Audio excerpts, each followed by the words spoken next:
Hello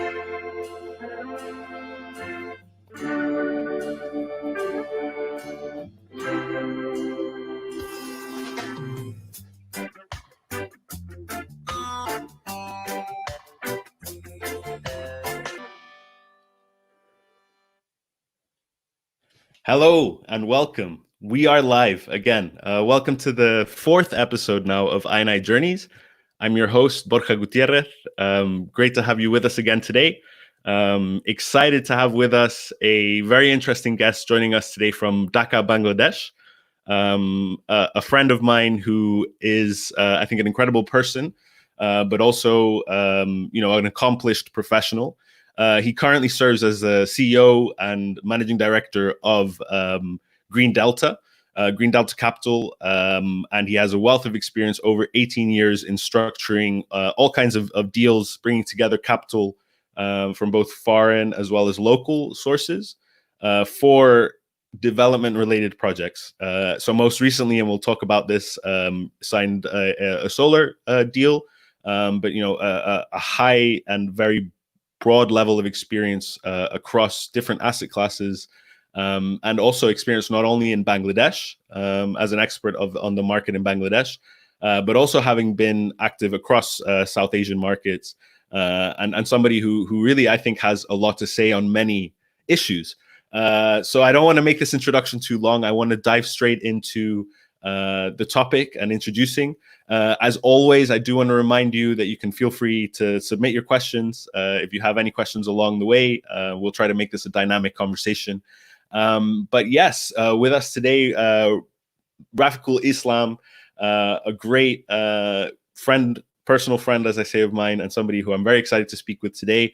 We'll cover a range of topics, focus a lot on the Bangladeshi market. But before any of that, we want to get to know, for those of you who don't know him personally, we want to get to know Rafiq. So Rafiq, maybe welcome. Thanks for joining us, first of all. Yeah, well, it's always my pleasure to hear from you, and it's always been my pleasure, and it's glad to hear your voice today as well. Yeah, thank you very much for inviting me to see something in here. Yeah. No, yeah, thanks. I appreciate your enthusiasm, especially considering I know it's been a long day for you, Rafiq. Right? You've been some of our listeners might have even seen you earlier in your morning, so it's been a long day for you. But you've already been right. Yeah. No. Good. But it's always, yeah, it's always been great to to spend some time and talking to a friend like you, who is a very good friend of mine. So I'm always been feeling very good to talk to you on this. Yeah, that's good. Yeah. Good. I think our listeners agreed as well. They're saying that there's good vibes from our friends. We see a lot of thumbs up, all the best. So I think people are also excited for this conversation. So again, yeah, thanks for being here with us, and you're joining us from Dhaka, right? Yeah, I'm right now in Dhaka, and I'm joining from my home. Actually. We are working from home, so yeah, I'm from my home actually joining that. Yeah. And how's that been? So how long have you been working from home now? Yeah, we have been working from home since 26th of May, actually, 26th of March. Yeah, so the government has declared the lockdown from 26th of March. So as of today, we are working from home, but still the government has actually been open on so many things, and the banks, fashion stations, most of the corporates and all the factories, export-oriented and the manufacturing, they all are open. With the condition, actually, the way the government has given, and health safety is the must. That is the topmost priority. And yeah, though we manage the health safety, so most of the organizations in here, they run they're opening up and they do their business with 40-50% capacity. So some of the people are working from home. So it's a new normal life, So I made this, I made this. This coronavirus breakdown, I said it from global to local. So we got it from the global market. Now it's been adapted in the local. So it's from global to local. That's right. And you're someone who I know up until now, at least up until recently, travels a lot, right? I mean, a lot. Yeah. You've traveled across the region. Yeah, I miss that. I mean, I'm traveling a lot and business. Yeah. What was your last trip actually? What was your last business trip? My last business trip was in Malaysia. That was in February. So once you came back with some of the officials. And then we had a decision that we will be moving actually in April, but before that, so everything didn't happen. So all over the world, everybody just declared the lockdown. So people are adapting more new lifestyles. So we just postponed everything. I don't think so. Even this recent future, like in 2 3 months down the line, whether the business will be open up or not. I don't know. So like this coronavirus remind me something. So one of the books, one of my favorite writers, Paul Kennedy, in his book name is The Rise and Fall of the Great Powers. So this coronavirus is actually gonna taught us is gonna teaching us a lot of things. How this world economy and the global shape, especially globalizations, will be looked like the post-COVID. So that's going to be the interesting things, and this is going to be the different, actually, I should say, myth or the methodology going to be implemented or going to be introduced in the global market. Yeah, no, that's interesting. So you're really, I mean, clearly you're in this frame of mind that you're already sort of in the new normal, right? Work goes ahead. I know, and we'll talk about this later. But you're getting things done. You're signing Yeah, deals, right? So work continues from home, right? yeah, Like, that's you right. seem to be in good spirits as well. You seem to be in a positive state of mind and getting things done. So that's We nice to have, see. yeah, we have to in the business world. So we have to get ready. We have to prepare ourselves. Yeah, Yeah, yeah. that's correct. Yeah. No, and it's interesting too. I know that you told me before this, and you're talking a lot now about sort of, yeah, almost like sort of global political economics, and I know that traditionally you're more trained as a finance, but maybe let's start from the beginning. So what is your, how did you sort of get to where you are today? What your background? You studied finance, right? You're trained in finance or in accounting, or tell me a little bit more about your background. Okay, my background is actually I had a dream actually earlier, beginning of my career actually, not even the beginning, before starting my career. I was supposed to be an accountant, so I had done my master's in accounting. I had my graduation in accounting, and all of a sudden I have decided to do my MBA in finance, and then actually pursuing my career in the finance field. So I found actually I had a good knowledge on accounting earlier. I still can remember how I actually adapted and how I actually gathered my knowledge on accounting side.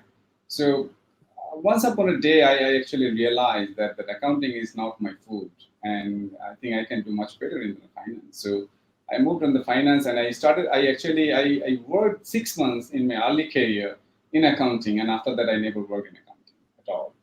Okay. So it wasn't meant for you then. So you pivoted to focus more on finance, and Yeah. and And then and I how did did mhm. and then I did something like I had done a small certification of the diploma course from London School of Economics and Politics on the international relationship and the political economy. Why I had done it actually, there was a reason behind that because I found the country itself where I am living right now, the Bangladesh, and this subcontinent, and as well as the global market, is actually driven on economic diplomacy. So rather than going for the conventional diplomacy, the countries across the globe they will be more driven the economic diplomacy. So I was thinking of let's get ready, let's prepare myself. If I can gather some knowledge and I can contribute something for the nations as well as for my company as well and for myself, I should say, yeah, for my own interest as well. I love to read actually.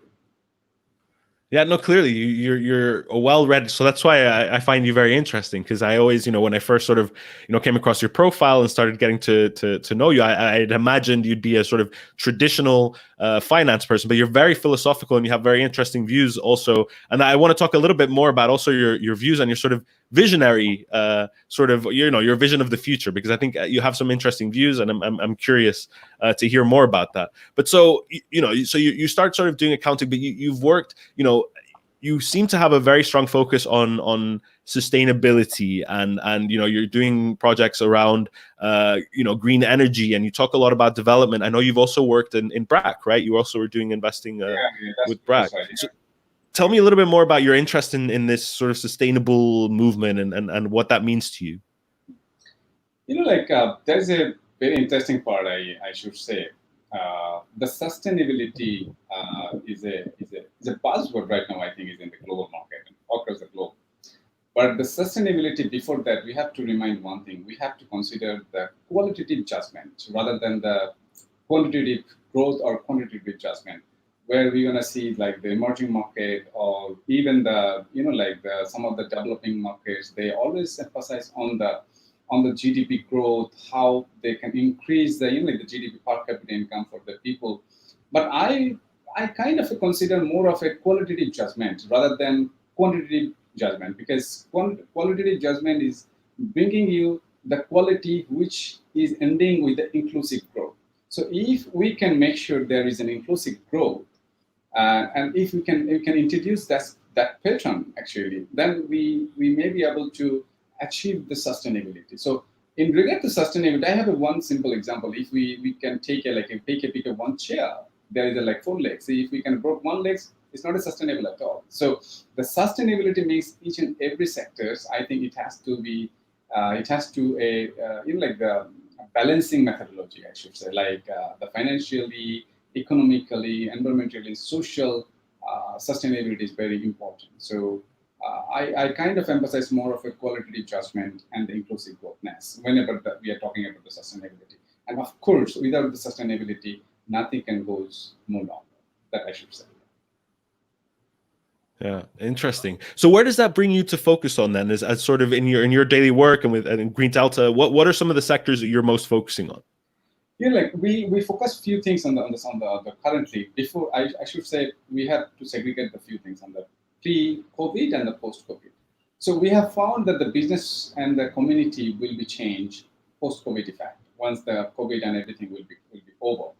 So as an organization, being the CEO of the organizations and our group, we have the vision and we strategize the things more of a, the healthcare, renewable energy, FMCG, and as well as, the infrastructure and the transportation, and more of a qualitative, like the judgmental factors like creating the employment, and the manufacturing side. So these are the sectors we are actually right now is focusing like for the post-COVID impact that we're going to see. And this is something, like that, whatever the things that we are doing from the group, even from my investment banking side, that my people and myself and our group, we always emphasize on few things. One, whether our activities are contributing to the society, and whether we would be able to create the employment, whether we would be able to actually create an environmental impact.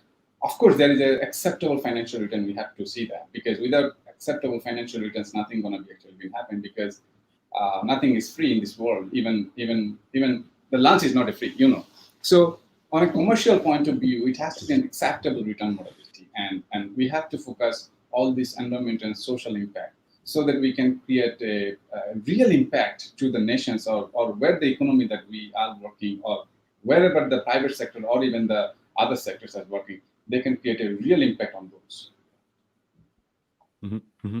Yeah, definitely. And I think you have quite some experience. So maybe we can then straight away dive into a concrete example. I mean, I was really, surprised. I wanted to bring you on the show anyway. I think you have a lot to say, but then you on top of everything, tell me, coincidentally, we're also just announcing a deal, a deal which I find very impressive during these times. So you've announced there's a 35 megawatt solar project in Bangladesh and financed by ADB and DG, right? And you were the lead financial advisor in this process. Yeah, exactly. So tell us a bit more about this. Yeah, like this is we branded and labelized this transaction as a landmark transactions by the Green Delta Capital Limited and the lenders like ADB and the DEG.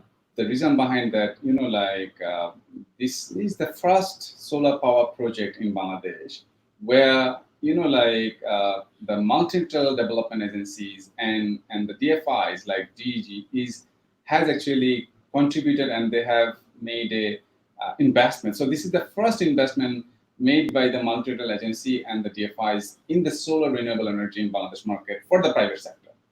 So it's not that big actually. It is only the 35 megawatt, and the way we have worked it, we designed few things. I'm going to be very happy to know that this solar project is very specific and meaningful gender-specific design features that we have built in the whole package and in the whole project. And it targets to ensure the gender inclusive workplace. So this is something where create the social impact directly.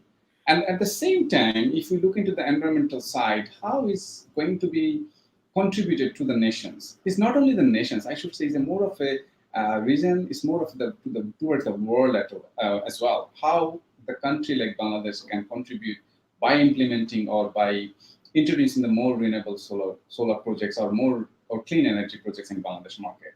So this 35 megawatt or 50 gigawatt hours of the clean energy annually will actually contribute to the national grid. And the most important factors is this project is to avoid 33,200 metric tons of carbon dioxide emissions annually. So we can avoid 33,200 metric tons carbon dioxide.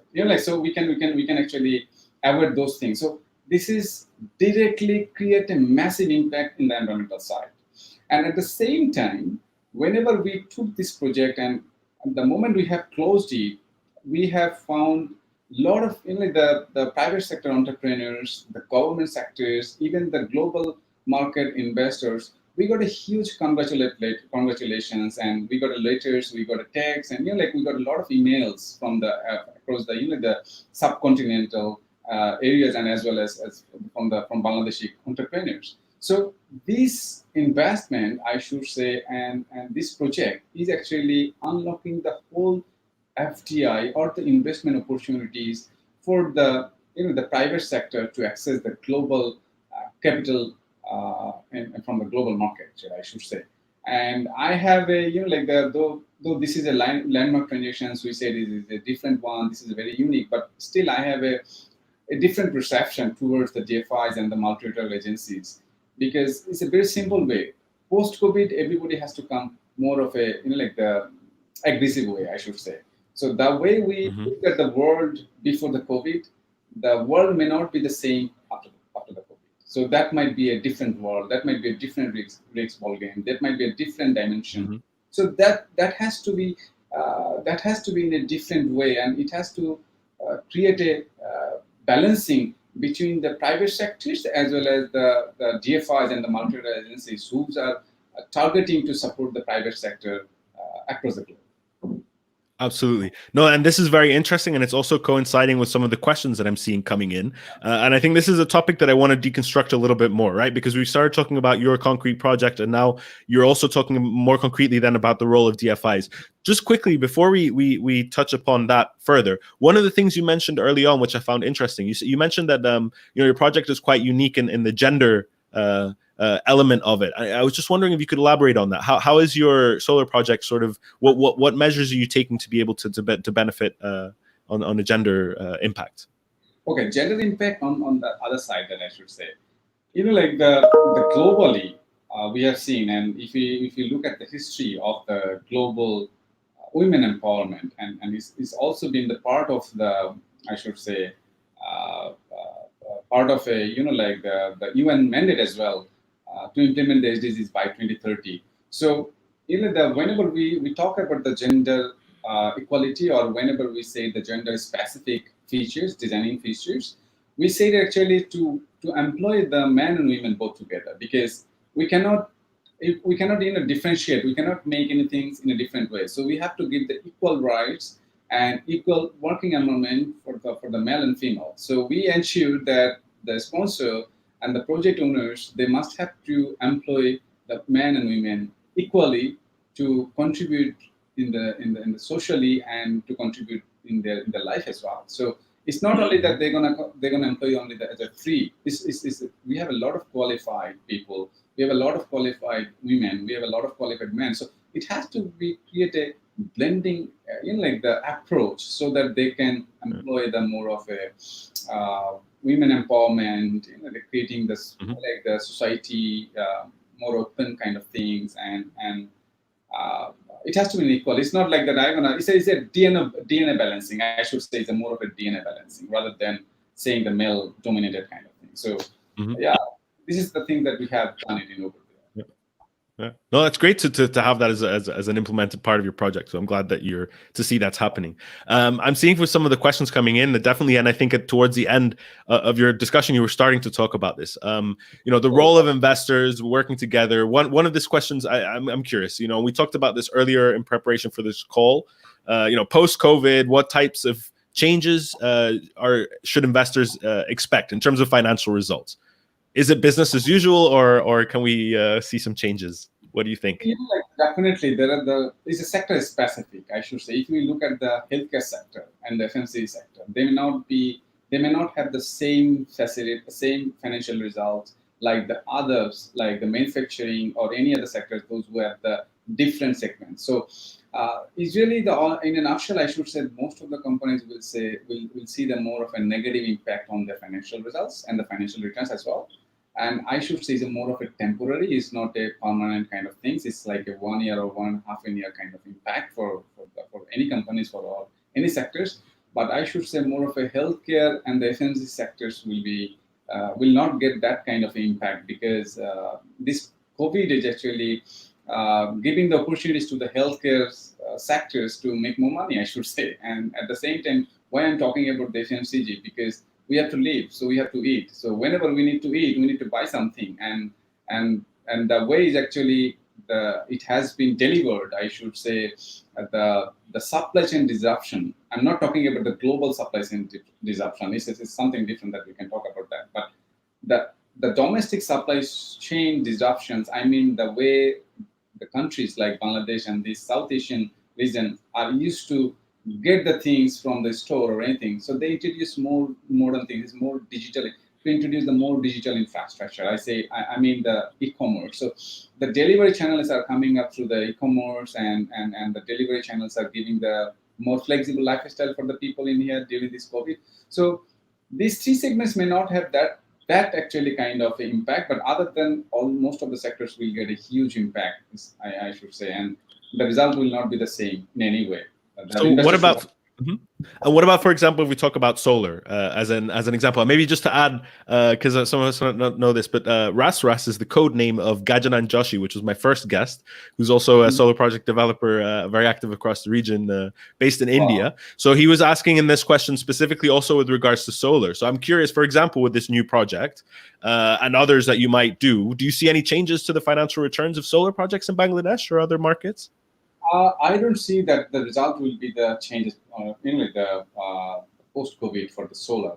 The reason behind this, who is the off-taker? The off-taker is the government. And how many solar projects that we have right now? We have only 2 solar projects, and actually one is already been under the COD, which is more of financed by the local financial institutions and a smaller scale. And the other one is coming up like I hope that our projects, my client's project will be coming up in November or maximum by December for the COD.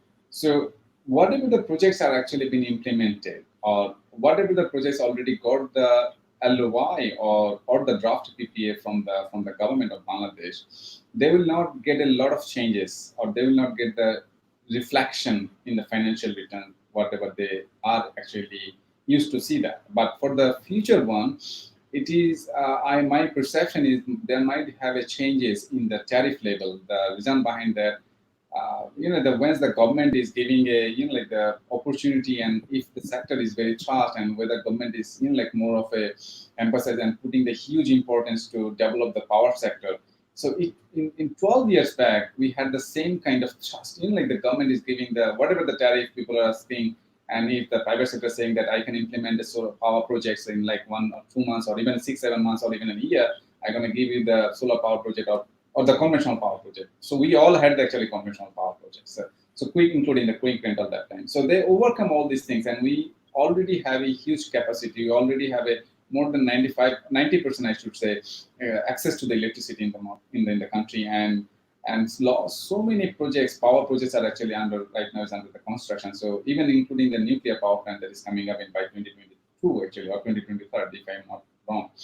So whatever the project's already been signed, there will be no change. Only the change might be coming up, I should say, the implementation. So those who are already under the phase of implementing the projects, so there is only few, they will get delayed because of this post-COVID. And I'm sure the insurance companies they may not be actually, if there is no insurance facilities, they may not get that kind of a, benefit, but they might have a chances to get the liquidity damage by the sponsor to the government, because if their COD got delayed, and if the off taker will not agree to change the COD date because of this pandemic, then there might have a chances the off takers, the sponsor will get a liquidity damage, and they have to pay it at the end of the day to the off takers. But I'm pretty sure that both are actually will compensate, and they will look into that for the sake of the development of the sectors in here. So there'll be an impact, but that impact will not be huge. But for the new one, that might have an impact, I should say, especially the tariff level, I should say. Okay, interesting. Yeah, and maybe just following on from there. Also, I mean, especially in your role as a sort of director of one of the major investment banks in Bangladesh, how do you see the impact, and what are some of the strategies? So the impact of COVID-19 on further development, and what are some strategies to overcome some of those impacts? Sorry, can you say it again? Sorry, I missed it. The voice was Yeah, not that sorry. clear. So the question is how do you see investment banks being impacted during this COVID situation, and what are some strategies to overcome some of those impacts? I just saw the person is actually asking this. He's a very good friend of mine as well, Nurul Afsar. Yeah. So, and he's my good friend of mine as well, and he was my ex-colleague too. He's a very good at this investment banking. He's right now leading one of the commercial banking's big department. I know that. So, however, to reply these Welcome. questions, yeah. So, thank you for these questions, Afsar, for that. So, it's very happy to see you in here as well. So, for to answer this question, I should say, the investment banking side, um, this country actually conventionally we have a problem, I should say. The problem is people in the investment banking side and the broking side, they mostly depending on the portfolio management or in the capital market trading, you know but there are some other activities that can be actually can be executable, and that can be done by the investment banks based on the license, if they can really practice the true investment banking sense. So first of all, I should say there will be huge change will be coming up, because the way the economy will move on in the future, probably we'll have a shock during the short term period, like 5 to 6 months we might have a shock, but in the long tenor and the long term perspective, I should say, the capital market, those who will have the huge technical know-how and the skill set, and the people, those who are more of a like the advancing themselves to move into the true controlled investment banking activities rather than the conventional merchant bank activities, like the trading, day-to-day trading in the share market, or the capital markets, whatever we are saying.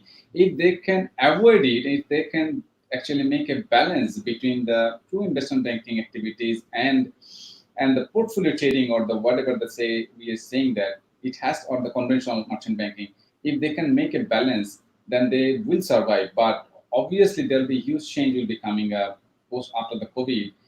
One is actually, I should say, the regulator and the market will more try to uh, uh, try to introduce more of a new advanced products and services. And at the same time, if we look at the private sector will look for the more of a longer term capital access. They want to access the long term capital, where the domestic banks or even a commercial banks anywhere in the world, I should say, they won't be able to contribute long term capital flow to give the private sector, because their asset, the liabilities are in actually short term. How come they're having a long term asset? So the investment banking will have a lot of opportunities to work on these long term capital things for the private sector, and at the same time they must have to improve their skill set. If they don't do that, they might have a actually different shock, because the capital market may not give a good result, I should say, like the expectation that may not be fulfill the expectation that we have in a short term basis. So and then the thanks the way that our regulator has been formed right now is actually giving the long term outlook, and they're trying to do something which can create a sustainable, and that can create a long-term, like the capital market, where the private sector can access the capital for the longer term, and that can be a huge diversified financial products that can be introduced in the market. So the regulators is working on that. So far, we have seen it, and the way they are talking about all these things. So in a nutshell, I should say investment banking will be changed. people may not actually, should not actually emphasize on the conventional merchant banking activities. They more into emphasize on the holistic and diversified investment banking activities. They have to do that. That could be a different things. And of course, since the private sector and everybody will get the impact on their financial returns, obviously there could be a impact in the stock market as well. But of course, once the economy will be coming back in a normal phase, the perception will be changed, and that will give a more better return for everyone. It should be in the long term or the medium term. It cannot be in the short term basis. Yeah. No. Yeah, no, I think that this is an interesting outlook indeed, and I'm glad, and that's what I find interesting about you also generally in all of our conversations in the years that I've known you. You have a very holistic approach towards investing generally, right? So you're not just. I find myself often asking you about specific sectors or subsectors, and you kind of always still bringing it back to the bigger picture. And it seems like that you embed this. I mean, also I'm curious about, when we talk about a little bit more about impact and the roles of investment banks in impact. To what extent also, I mean, and a big sort of theme across the show are the Sustainable Development Goals, right? The SDGs. Like how are you using those, and do you see that we're on track? Is COVID a risk? How do you see that on the impact side of things? Okay, well, that's a very good, interesting topic, I should say, and people are talking about that. I think a lot of intellectual and think tankers, they are more worried about that, how it's going to be implemented and how it should be look like after the COVID. So I must have to say one thing in here, like the way we thought earlier, the way the whole dynamics of the the global SDG factors and the dynamics of the globalizations been happened before the COVID will not be the same as I said it earlier. And the way the countries are losing their GDP growth and the way they are losing, and they're going to have the experience in negative growth, and they will see a consumer index will be actually more lower, and the dynamics of the SME and the economic growth will have a negative trend. All over the world, across the world, everybody will face this kind of I think, shock, and that will delay to implement the SDGs by 2030, because on a few things that I can give you an example, right? Most of the countries, they need money to implement. Those who are actually implementing this SDG by 2030. So they need the money external. So they need to access the capital from external sources. It's all over the world. Everybody needs this money. So whenever they need money, so that was exactly a extra funding requirement by the country. So I can give you an example, like Bangladesh, they need a $20 billion kind of things for by 2030 or plus, something like that. India needs some kind of like $14-15 billion, so everybody, and the Nepal, Sri Lanka, even the Southeast Asian region, so they need the money to implement the SDGs as well, which is extra money they have to source it. So whenever they go for sourcing this money to implement the SDG, and they have to make the things more faster because of this COVID delay.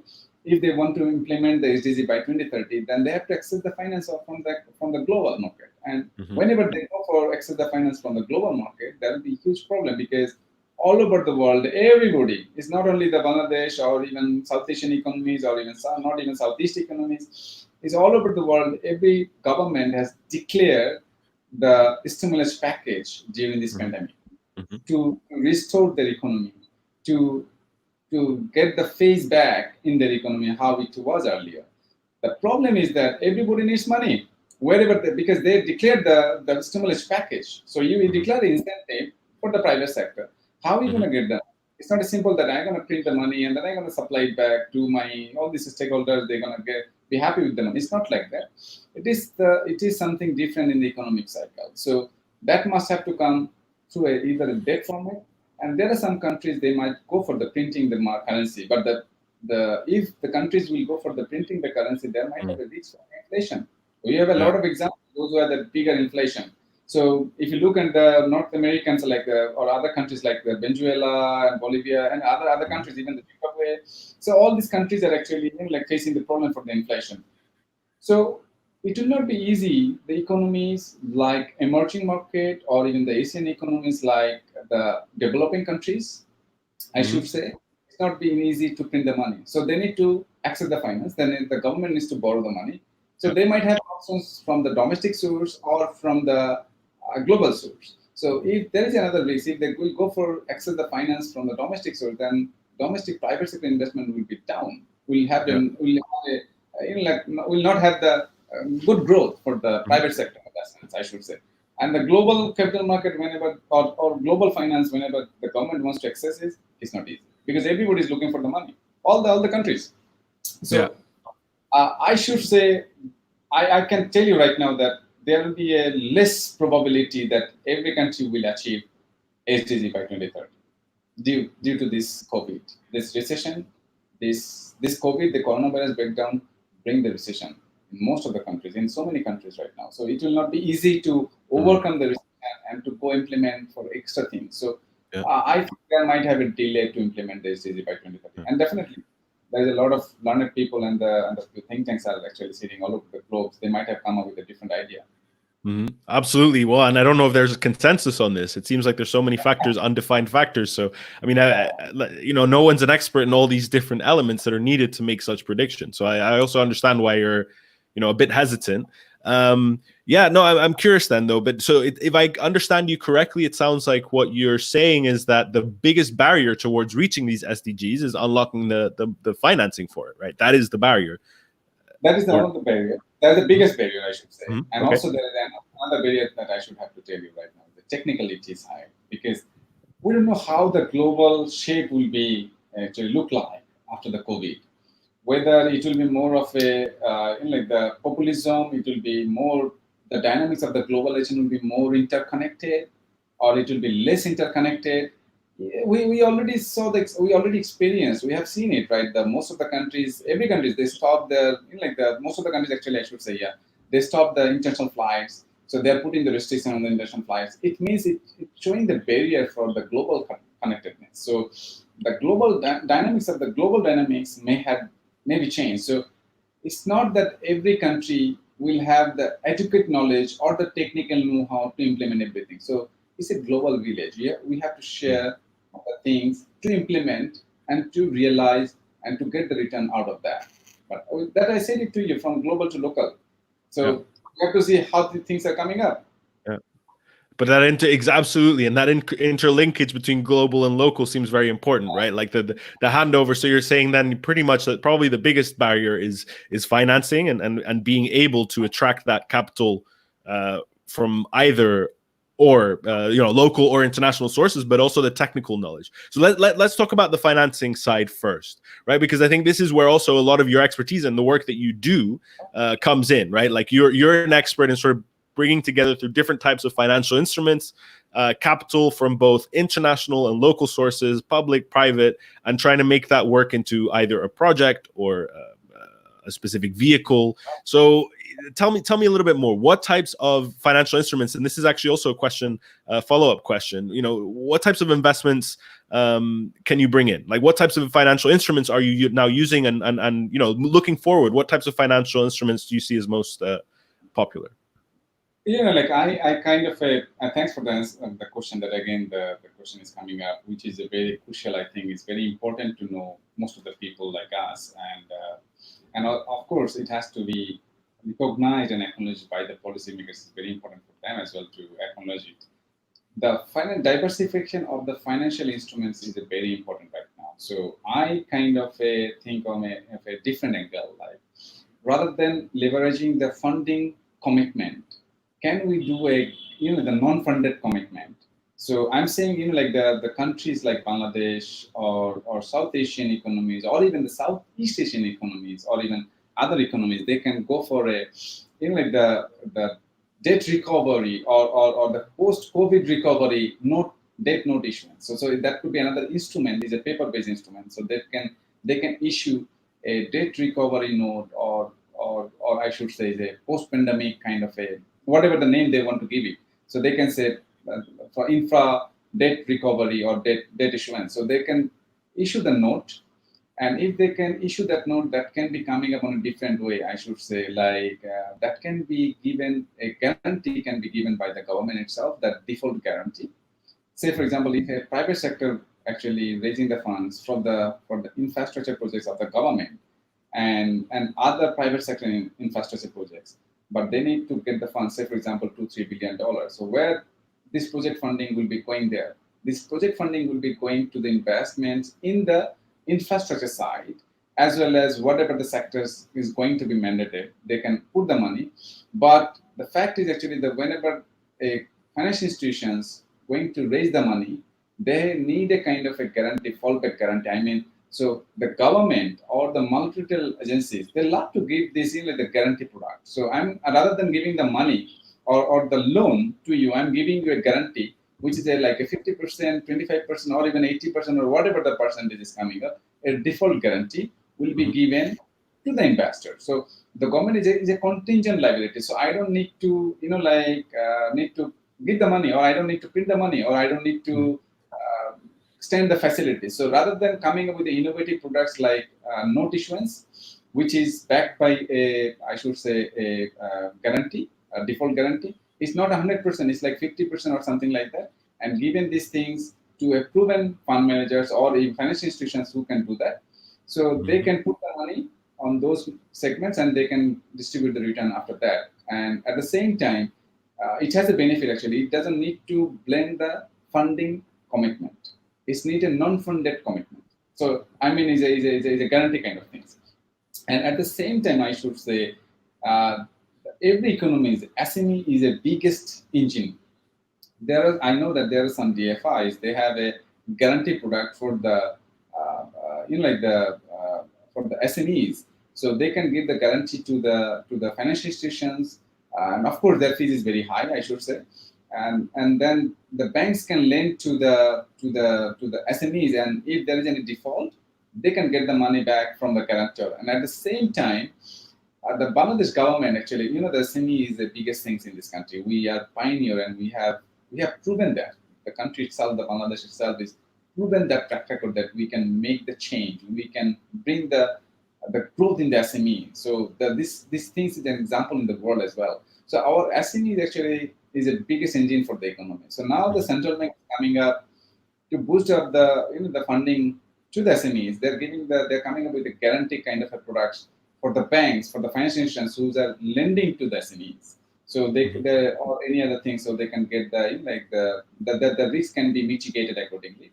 But I'm talking about the note issuance is a more of a large infrastructure, large project kind of financing kind of Yeah. things. It could be power, it could be communication, it could be transportation, it could be anything.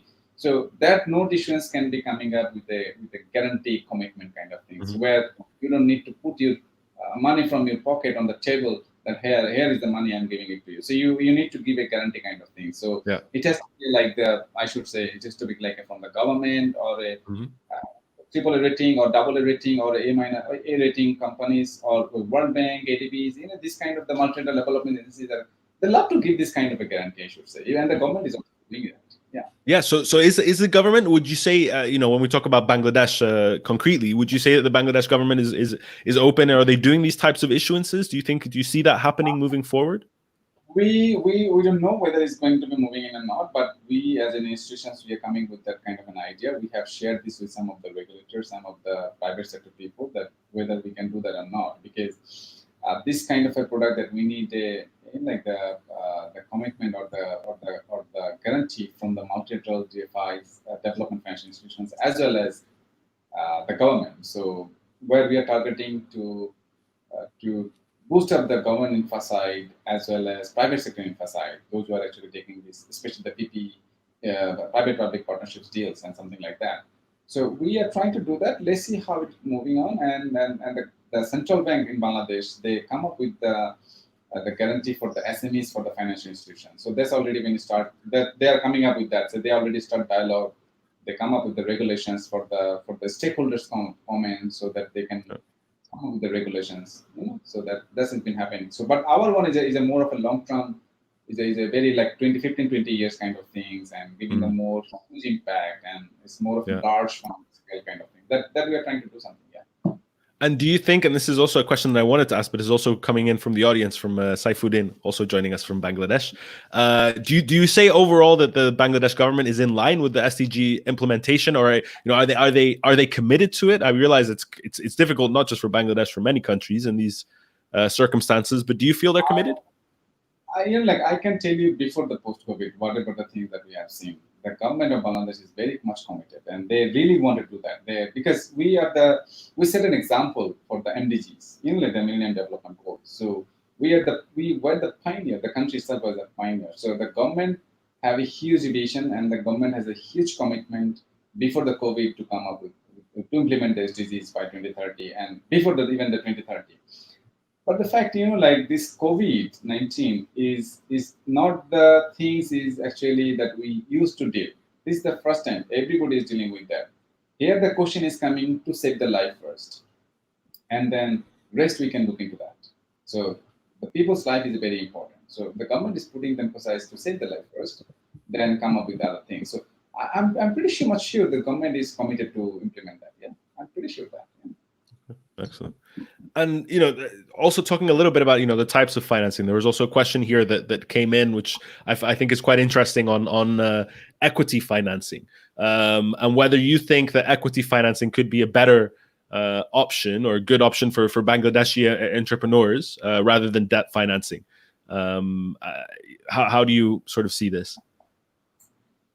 Look, it's a different perception from entrepreneur to entrepreneur perspective, but in a usual thumb rule, every equity has a cost. Equity has a different is a bigger cost, and that there should be always a good organizations. I should say they should have to blend the debt and equity in a balancing way. So it doesn't mean that you have to have 100% equity, and at the same time, it doesn't mean that you have to have a 70 to 80% equity debt even. So there should be a balancing requirement, and that the entrepreneur should do some kind of a balancing and do the blending debt and equity. So I don't think that 100% equity would be the wise for any sectors, to be honest with you, because it has a cost. It has an opportunity cost. You may diversify your business, you may do so many things. So it's better to blend with the debt and equity. Mm-hmm. Okay. That's yeah. So it's not an either or, right? It's a blend. Like that's probably the best way to. Yeah, absolutely. No, I think that makes a lot of sense. This is an interesting question that's coming through as well, and I'm curious. You're touching a little bit upon sort of SMEs. We talked a little bit about turning a little bit towards financial inclusion and the role of microfinance. Bangladesh, obviously, being a pioneer country in microfinance and what that's done. What role? The question here is, what role do you feel for the sort of policies or philosophies of Muhammad Yunus and sort of the whole microfinance movement? How do you feel about that in a post-COVID context? Post-COVID context, the philosophy of Dr. Muhammad Yunus here and the brag that we have and some other NGOs that we have, they really made a good progress, and they made a really good contribution towards the nations to develop so far. The post-COVID, like the Dr. Muhammad Yunus philosophy is really good, and it may come up. It's depending on the policymakers how they are coming up with that, and the fact in a way I should say is depending on the situation. So there might have one concept might be very good in your own situation, and there might be that may not be good in my situation as well. It's depending on the situation based on the dynamics. So of course, in a nutshell, I should say they are both the dynamics, including the NGOs and the documentaries. The dynamics are more of a like the proven, and that maybe happened. I think that maybe happened. Yeah. Interesting. And talking a little bit, kind of on the role of SMEs. Obviously, in a country like Bangladesh, SMEs are a driving force in the economy, right? How do you see the outlook for SMEs moving forward, and what sort of needs to be done? I mean, you talked about this guarantee fund, but what is your feeling when you look at the SME sort of market in Bangladesh, and what if you're a small or medium-sized entrepreneur, how is the outlook? Okay. For the SMEs outlook, it's a really different question. I should say the SMEs outlook in Bangladesh is going to be a different. It's going to have a negative growth. I should say for the short term. I should say the short term for the near about for a year, and after that there might have a good good progress, and there will be huge positive impact for the SMEs in Bangladesh market. That I should say. The reason behind that, like the SMEs, they have a small base of capital, and they depend on their daily sales. They do not actually have the huge wealth, or they do not have a huge corporate backup that who can sustain for longer period.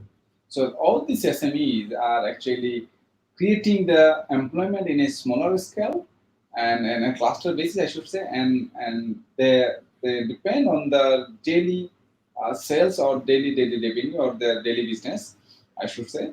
So during this lockdown, like the way the country itself, Bangladesh, is had, like we have it since 25th of March to on an average 30th of May, we had this lockdown, and after that we just lifted everything almost like so.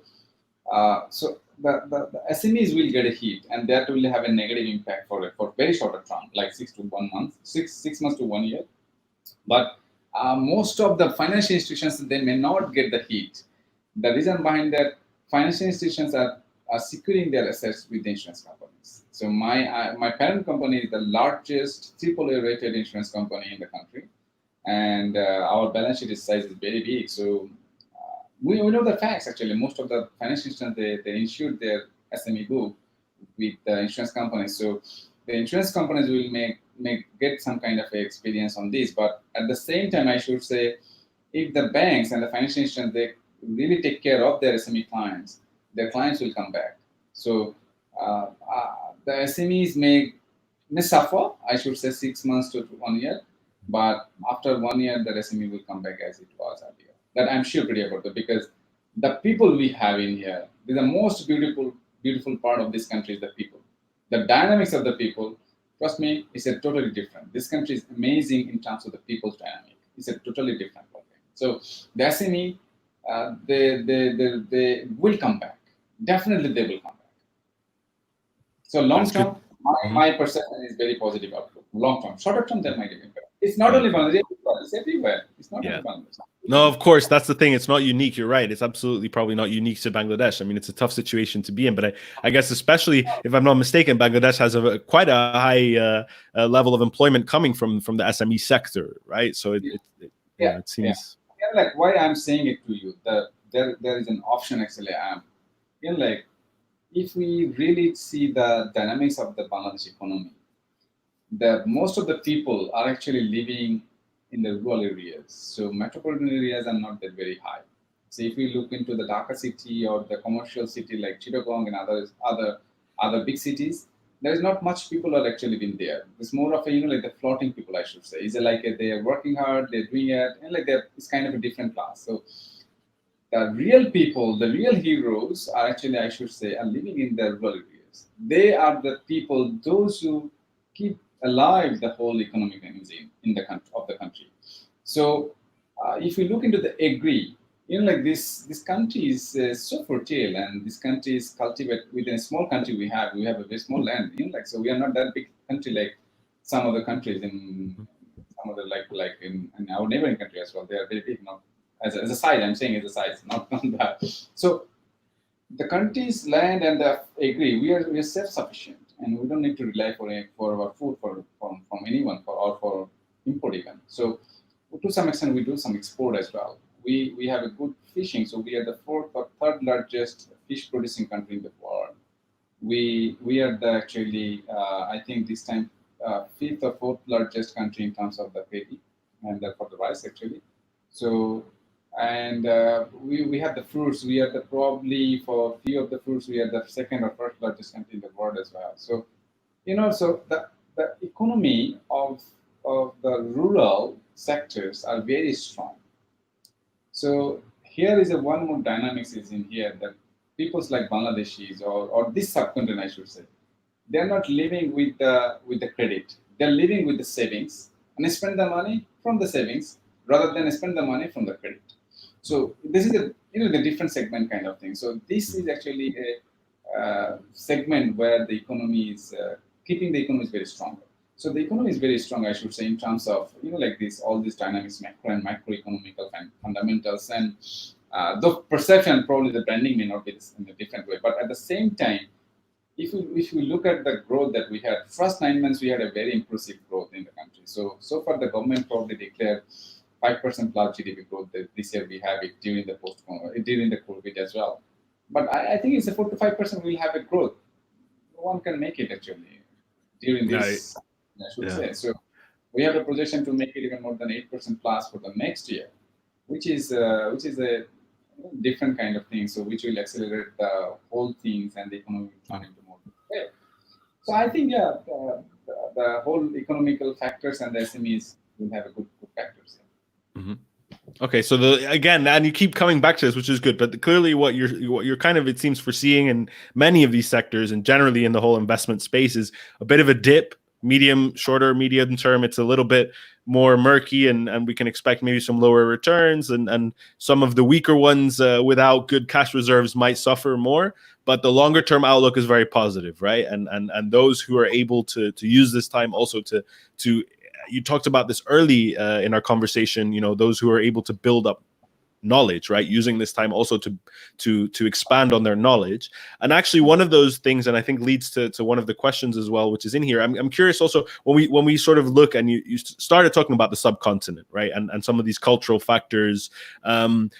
One thing I want to touch upon, and I found myself, when you talk about this sort of resilience and this strength of the Bangladeshi people and the subcontinent, and I would even extend it to broader in Asia, that's something which I can say, being here based in the Netherlands in Europe is somewhat missing. I feel when I compare, and I obviously I have family in China. I've spent much time in China, and I see also the response. And in Beijing currently, right now, there's a sort of another outbreak.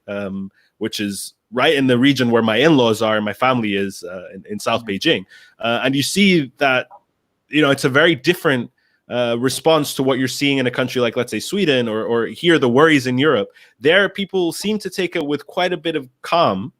It is what it is. The situation is here. It's difficult, but we need to deal with it. And it seems to me that is partially a cultural, I don't know, again, this is my personal opinion, but I really think that is also a cultural thing, that I've seen a resilience in most of the Asians that I've met, in terms of really being much more prepared for disaster. Whereas here in the West, especially in Western Europe, I would say, where we've maybe gotten too used to being comfortable and not having to rely on savings and these types of things. So it's an interesting dynamic.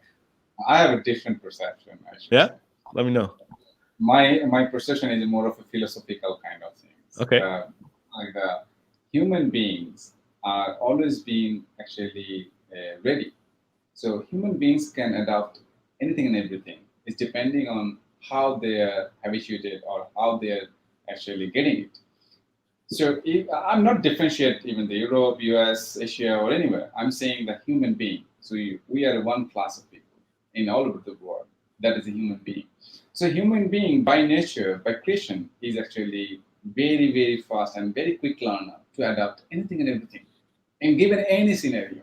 This is a philosophical kind of thing.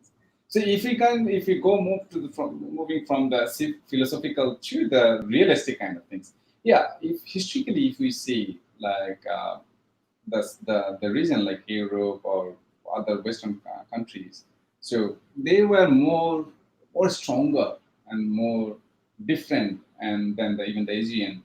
If we look at the before 1940s or 1950s, or even 1960s maximum, I should say, starting from 90s to 1950s. So there's a history kind of, if we look into that, because there is a lot of wars going there, all over there. So the people are more stronger. They adapted everything. So they passed that kind of a scale. Now coming back to the Asian market as well, and the Asian economics, and the countries like Southeast Asian and South Asian, or whatever the South Asian economies. Yeah, the 21st century and the 20th century. The 20th century was as a different for the developed economies like European zone, US, and others, USSR and everything. But if we look into the 21st century, that the people thought and think tanks and the global, like I should say, those who are global leaders, they were saying the 21st century will be for the Asian century, because the Asian economy will moving a lot. Uh, yes, to some extent, I can say, yeah, Asian people may be more resilient and more stronger, but apparently this COVID, the corona breakdown, actually not showing that result. If you look into that, the Bangladesh, India, and South other countries, the people are not that strong. They are infected. So initially we had that perception probably it's a summer, will not be get infected. But what happened? The countries like those are the summer season, they got infected as well. So I say there is a more of a natural things, and yes, it's depending on the segments. Some of the segments, those countries are very stronger, resilient, and the Asians are more in a different way. So I say in a different angle. I'm not saying that differentiate. No, they are more stronger, resilient, or something like that. It's a human being, that kind of thing. So I have a different philosophical factors. Yeah. No, I like that. I like to think also, maybe I'm too skeptical, but I like to believe and think that you're right in saying that, you know, all humans are that resilient. Maybe we've just not been tested enough here in the West recently, in recent history. Right? Maybe soon we are starting to be tested though, and maybe, you know, we start. Everybody financially by default is tested. Everybody. Absolutely. I'm curious. Talking to you like a more of a philosophical kind of thing, but this is yeah. No, but that's interesting. No, I like this. And this is, again, why I wanted to have you. And I think our listeners are also interested. And also in terms of, and this is also something I was curious for your views on. When we talk about sort of relations between, you know, countries in the region, we talk specifically maybe about Bangladesh and China and Bangladesh, India. Obviously, it's a very tense moment right now, tense relations between India and China. Very tense moment with, I don't know if all of you are aware, but sort of ongoing standoffs, but, you know, that have become bloody and deadly on the border between India and China. How do you see the Bangladesh and all of this? And I know the question was more about business, but I think inevitably we're going to be talking a little bit about geopolitics. How do you see this? Yeah, I see that. I am been updated about what's going on Nepal versus China, Nepal and India, and India and China as well. Sorry, so these are border kind of things, even India and Pakistan. So for the Kashmir and everything. So I'm kind of a bit updated from the newspaper. By the way, I don't know everything in real facts actually. So whatever I thought and whatever I get it from the articles and the journals and the news. So as far as concerned about the relationship for Bangladesh economy and Bangladesh and China and Bangladesh and India for the trade, you know, the country itself is not giving things actually that, okay, fine, I will go more of blindly with any other country. So the country believes we more of a driven on the economic diplomacy.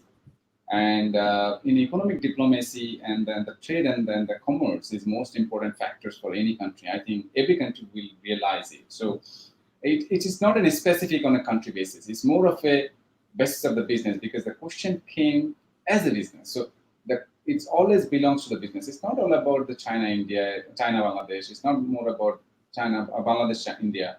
It's not more about Bangladesh, Europe. It's not more about Bangladesh, US. It's more about the business. So wherever the business goes or wherever the business comes, everybody will go. Bangladesh will not be actually out of that. Bangladesh will also go like that way. So it's not like it's not like that. It will go on a country specific, no matter what. Every country will accept it. I don't think so. A country will be actually, and on the other side, I should say, no one can survive in this world the way we have connected globally without anyone. So we all need everyone's support. So it's not or everyone's business thing. So it's not that I'm 100% dependent and I'm 100% with my everything. So it's everyone is actually depending on others. Look at this Corona. That's taught us a lot of things. So. Yeah. So I should say is not a country specific, it's more of a trade. So his question is really right. So nobody knows where it goes. So it's a business. It's business. Wherever the business goes, it goes. So it's not like the country. So it's more of the business. Mm. So actually the role of business, the role of the private sector in many cases is also driving how these policies are being made and how political relations take place. I mean, again, China, US is probably a good example of that. It's thing.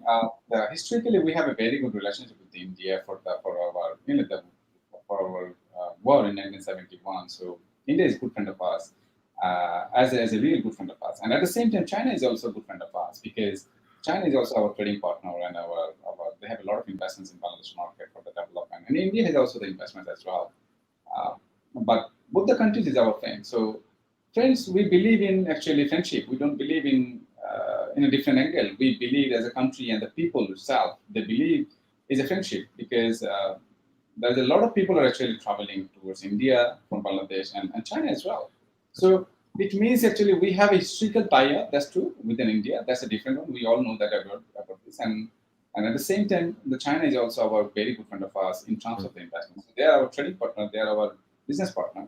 India is also business partner as well as our historical partner as well. So it's not removing or it's not avoiding someone and going someone else. So it's a more of a, I think every country will adopt that kind of things. I'm not that expert on the geopolitical things. I'm just trying whatever I feel it. So it's all the policymakers will actually fix it. But apparently my perception is saying as an analyst that it's business.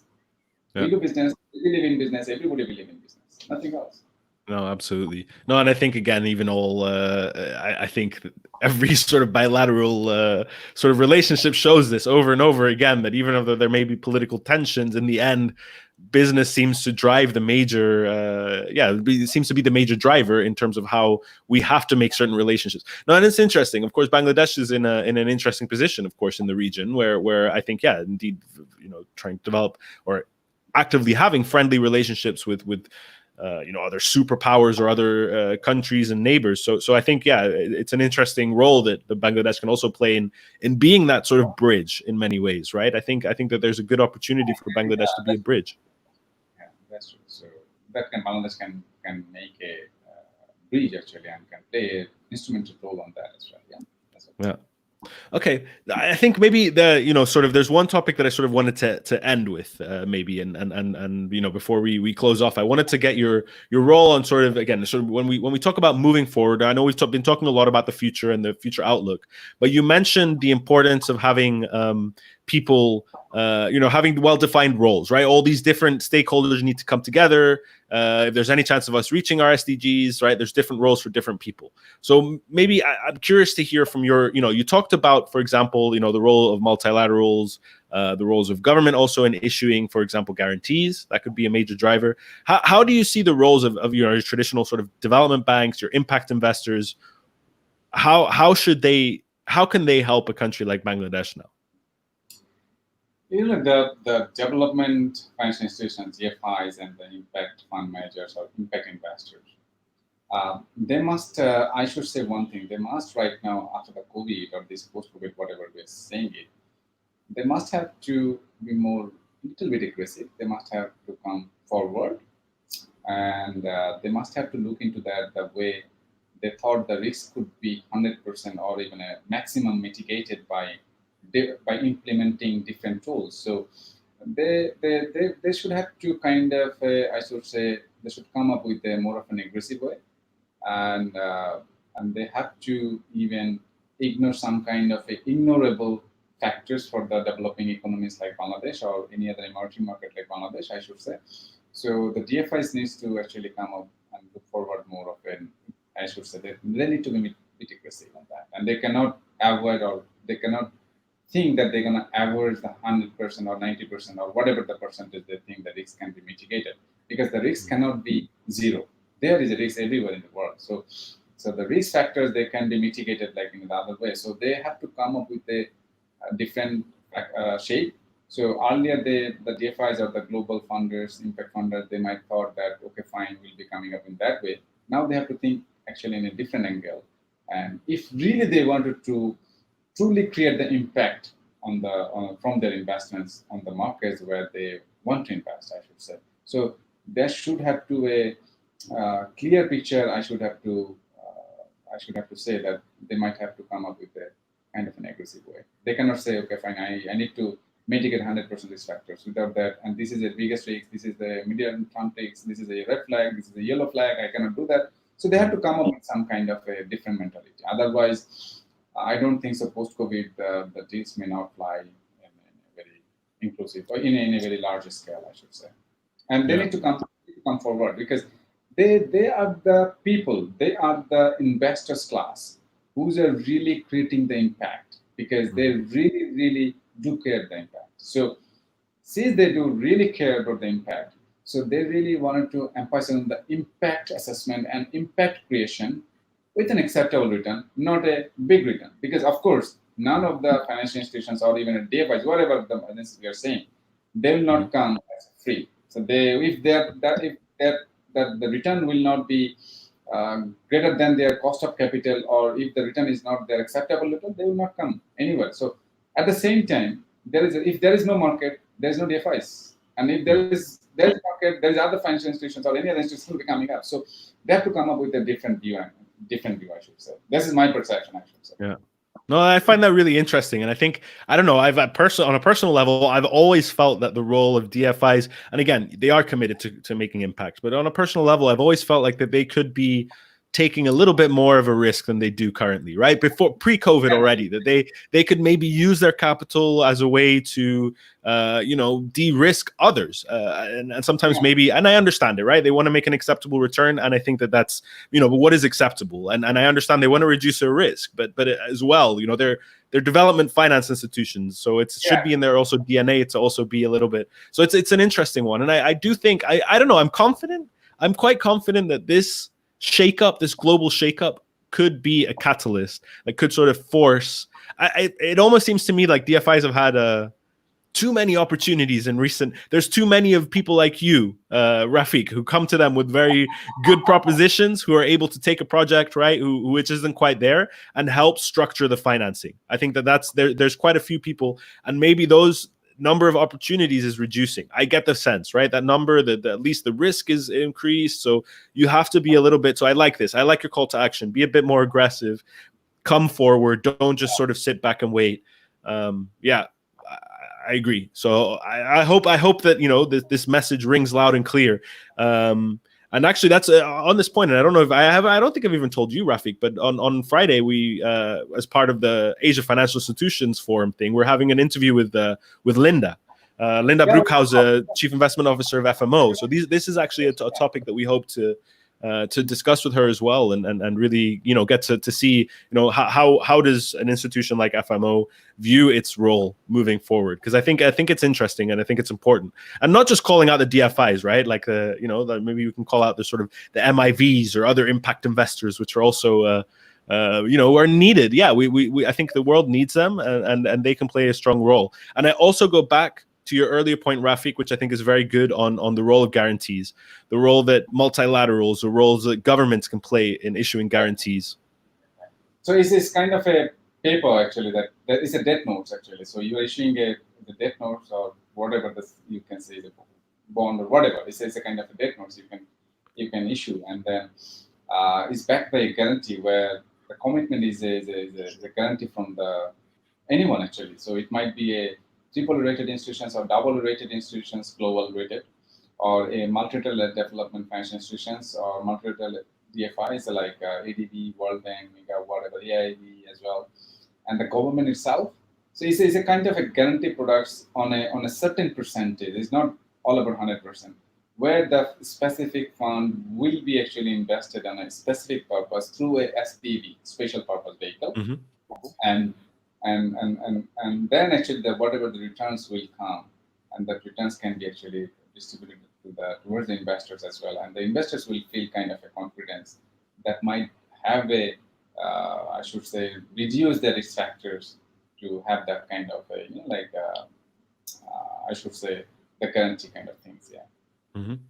No, and I think a strong case can be made in these times, right? I mean, if you look at how much money has been spent on stimulus programs, in these coronavirus times, the hundreds of billions, even trillions of dollars which are being issued to supporting all types of sectors, keeping alive, which is also, but airlines, for example, or other sort of businesses which don't have a very clear future, maybe, and a lot of money is being allocated towards these types of initiatives. When I hear you, Rafiq, what you're saying is we want guarantees. We're not asking for billions and billions.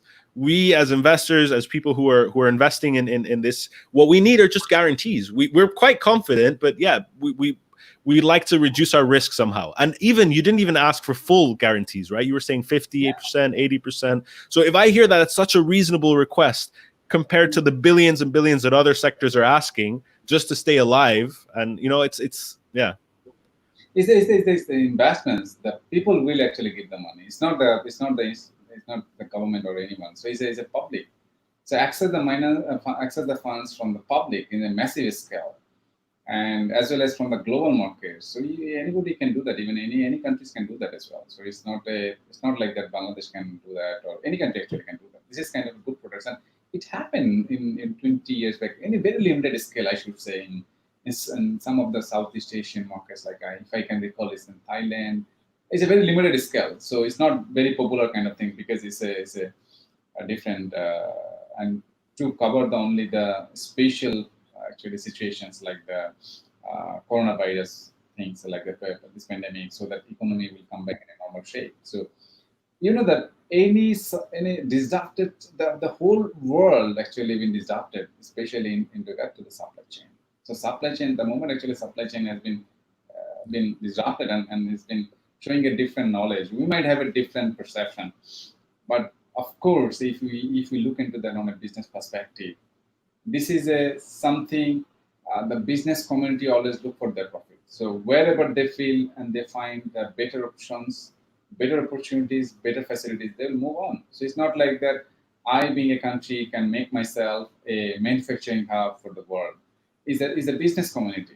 I'm telling you that we have a biggest sector is the ready-made garments sector. So we are the second largest exporter in the world, but it got a huge hit due to this, the pandemic. So, and we have seen that a lot of the ethics of the business, how the suppliers, I mean the buyers, can change their word.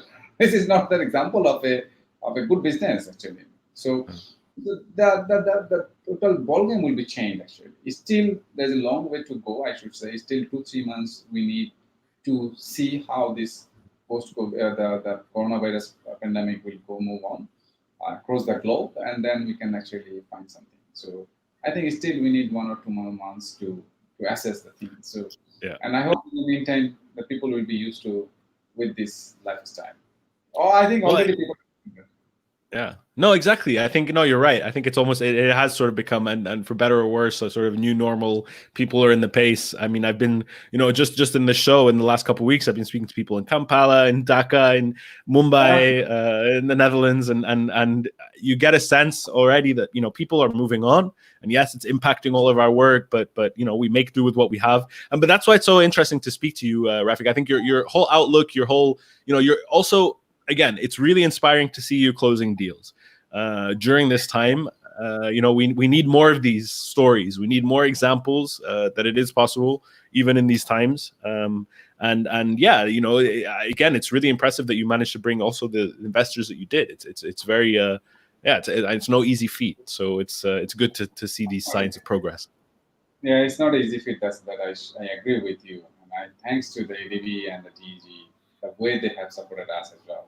They really went actually out of the actually the usual things, I should say.